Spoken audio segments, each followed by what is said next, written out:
Masarap kausap ang mga babae. Dahil pag babae ang kausap mo, iba yung pakiramdam eh.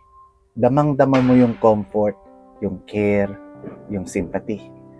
Ang problema lang talaga, pag yung babae ay nagkagusto.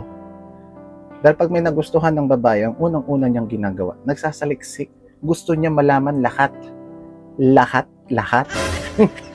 Paano niya malalaman niya? Sa pamamagitan ng kwentuhan. Alam mo yung nakikiusap siya na, sige, magkwento ka lang. Ikaw naman tong uto-uto dahil gumaan ang loob mo, todo kwento ka. Pati yung mga past relationships mo, talagang kinuwento mo pa. Alam mo yung makikita mo sa mukha ng babae na awang-awa siya sa'yo, yung sympathy nandun, no? Pero hindi mo alam, nangungulekta. Kinakamada, sinasalansan niya na lahat ng sinasabi mo. In order. 2005, naging kayo, ha? Siya yung inayakan mo, ha? Tang-ina mo, alam ko, gusto mo yan, eh. Malalaman mo lang naman to mga to pag nag-away kayo. Dahil pag ang babae galit, alam naman natin, yan ay galit. Pag galit, matapang.